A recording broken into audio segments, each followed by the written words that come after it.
Hi, my name is Mark Walker. I'm the editorial director here at the FinTech Times. Today I'm here at Money 2020 and we've got Dan from Moneyhub.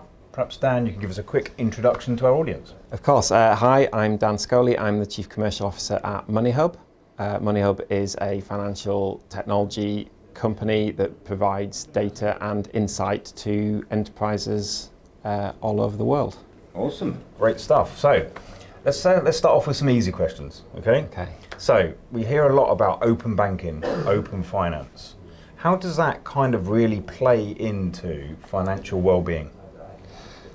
So I think we co-founded F-Data and lobbied for open banking because it was initially the clients we were working with, large pension providers, investment providers, they were looking to help people for the long-term future. And I think it doesn't really matter whether you're trying to get out of debt or you're trying to save for the future. You need a holistic picture in order to be able to do that. And most consumers, most people, either don't have enough knowledge, don't have enough time, or don't really have the will to worry about finances.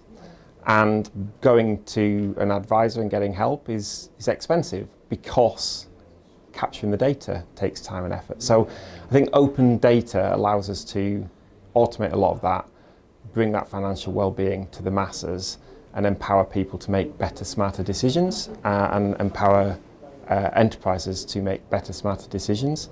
And one thing I would add is with Consumer Duty coming next year, I think that just reinforces the mandate that companies have to do the right thing by consumers. I think that's a win-win, and gives enterprises that embrace this a real opportunity to differentiate their propositions, bring more innovation, and target consumers with better products and services that are more suited to them.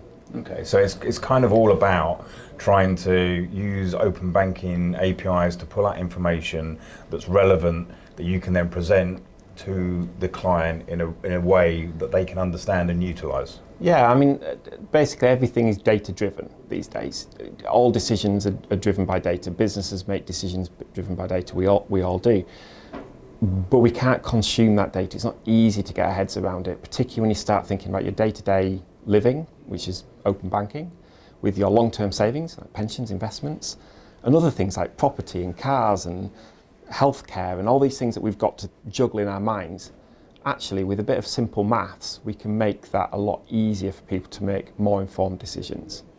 A great example, we've got, clients are now presenting what happens if you pay off your mortgage versus putting more money into your pension. And if you think about it, your pension's your first investment for most people, so helping people understand about investments, but also the impact of tax efficiencies, the long-term compound interest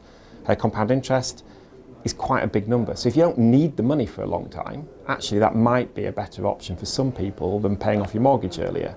And I think that's where we can start to see some real innovation in the industry, where we look at things that allow people to perhaps spread that bet a bit better too.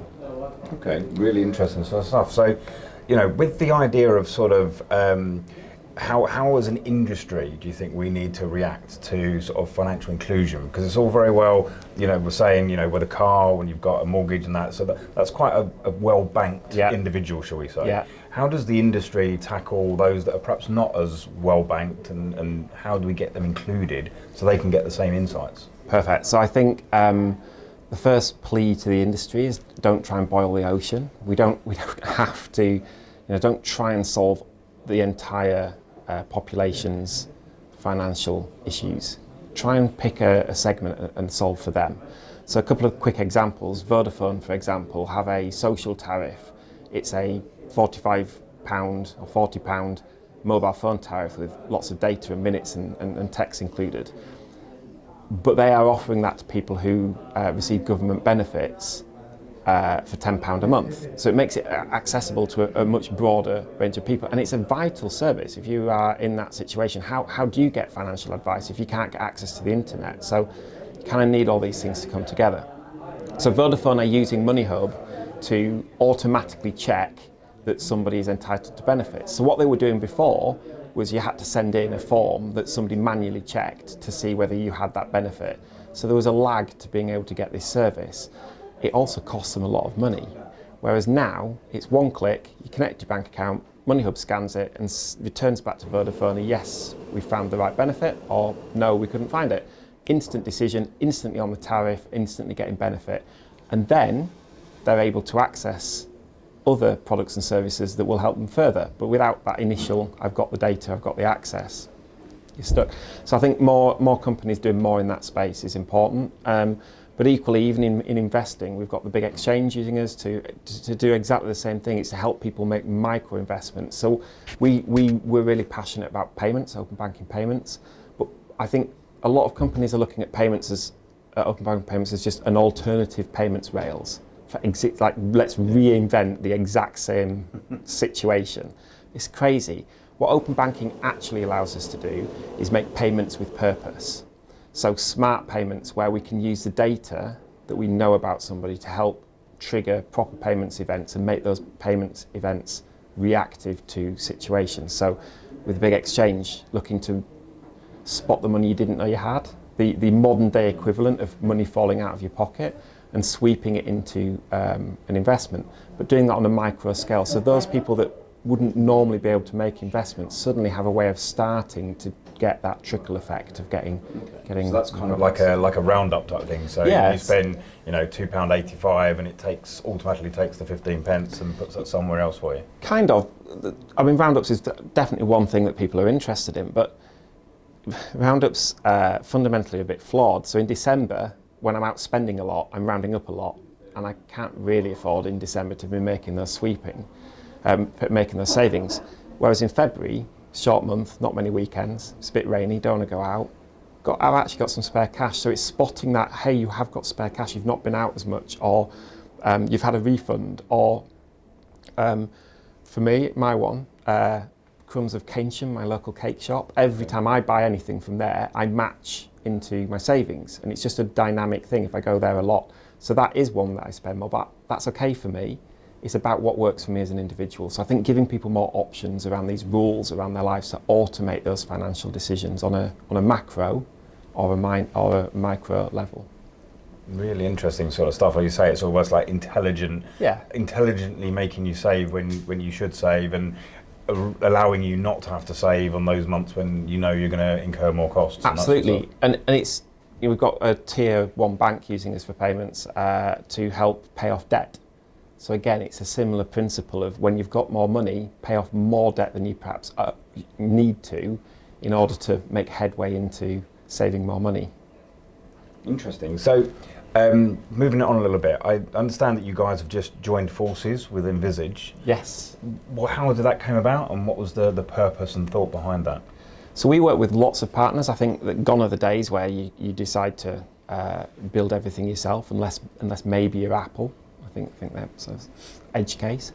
But I think you've got to look at best of breed. Envisage bring really sophisticated modelling tools to allow both advisors and sophisticated consumers to unlock, more of make their money work harder. And at the moment, that's kind of, as I said before, the preserve of people that can afford to go and get advice. So what Envisage are doing is using their technology to open that up to more people. And our data is obviously making that an automated service, and then we can present that to the right demographic. So we can segment and say, you are the right people to use this tool and get that level of service. Some people will still need to go and get real face-to-face advice, and that, again, we can segment them out, send them across with the fact find completed. So I think it's a really great tie-up. So it's kind of like further enhancing the sort of like the understanding, the analysis of the data to make sure it's not just you deciding it. They also then crunch some numbers as well, sort of thing. Yeah, and in a way that's consumer protection, consumer duty built in. So it's a great way, again, for businesses that want to get on the front foot with this to start to look at new products and new services that can help them comply, but also actually see what is truly a significant opportunity for the industry. Okay, so you mentioned earlier a little bit about open banking payments, and obviously we've just talked about partnerships. Yeah. You've been doing some quite interesting things with the likes of Samsung. This is all about point of sale side of things. Do you want to elaborate on that a little bit for us? Sure. So I think payments has got a huge amount of potential. I mean, the obvious initial use case is to reduce costs because we can strip out a lot of layers of traditional payments rails, and that's where Samsung really thrive. You know, embedding this ability to make payments directly from your bank account to the merchant's bank account has got to be a good thing. The merchant gets paid quicker. And for small businesses, that's enormous. But even for large businesses, I mean, Samsung service Hilton and McDonald's and KFC, you know, huge businesses getting that money into their coffers faster has got to be a good thing for everybody. But for the consumer, there's some real advantages too. So they, not least, they get to use their own devices for approving. It's much more secure. They understand the process, so it's giving them more confidence. They're really in control. It's very visible what they're doing. But actually, I think with digital payments, which is what open banking provides, there's a real touch point there, a real moment of you are making a transaction that I think we will see enterprises start to use as a differentiator, as a way of, you know, that final split second touch point with their customers that, to be honest, we've kind of lost. I mean, when I go and buy something, I tap a card, I actually don't even know which bank I'm paying with most of the time, whichever card is nearest to hand. So I think we've got a real opportunity to kind of build stronger relationships, and that will only ever help consumers feel more confident and secure. It's almost like taking loyalty to sort of another level type thing, and it's almost sort of like, you know, not enforcing, but enabling you to really make that loyalty decision at the point of sale, rather than, as you say, you've paid on the wrong card, you think, oh, I really should use that one because then I would have got 2% off of this or something else. Smart payments, so or payments with purpose. It depends. I mean, in that situation, you're looking at I buy something, and at that point of sale, it can say, hey, I've just checked, you haven't got any, you haven't got any travel insurance, or you haven't got whatever it is you might need that supplements that purchase. So you start to get much more interactive and fine-tuned to me as an individual. I've never really understood with credit cards, it's great that you get the insurance, but I don't need insurance on the Cornish pasty I've bought at the local train station. I'm gonna unless they're covering me for loss of property, it's going to be gone in 15 minutes. But equally, it's great to have it when you buy flights or TV. And I think that's where we'll start to see much more, smart products come into market that say, this is something you might want. You might want insurance on this. And equally looking the other way to say, I bought travel insurance the other week. Why did I buy travel insurance? Because I panicked. I've not been anywhere for 2 years. I don't know if I've got any or not. I'll buy some. But I think I've got some with my bank. I think I'm pretty certain I've got some with my credit card, and I might even have some through my employer. So, but I hadn't have time to check. So in the interest of just being covered, I bought some more. Yeah. How crazy is that? Exactly. And it's not good for the industry either, because yes, in a way they're selling lots more product, but I'd almost rather pay that amount of money that I've paid in total, either directly or indirectly with cards. I'd rather pay that amount of money and get the cover that I want, rather than lots of little bits of probably not giving me the cover I want anyway. It's a really, really interesting point. So we're coming towards the end of day 2 yes. at Money 2020 here in Amsterdam. So my final question for you is, what have you seen over the last 2 days that has made you go, Or is there a trend that you've noticed that you think is really interesting? Okay, that's a great question. So what have I seen? I've seen a lot of people. How amazing is that? And I've seen them back to back, which has been great for just feeling like you've made good use of your time. In terms of trends and themes, I think there's a continuation of the one in September, where we're talking about how do we add that level of consumer protection. Our main topic, I guess, that we've seen is around that consumer duty, which is a UK thing, but is moving out into the rest of Europe, into the EU and beyond.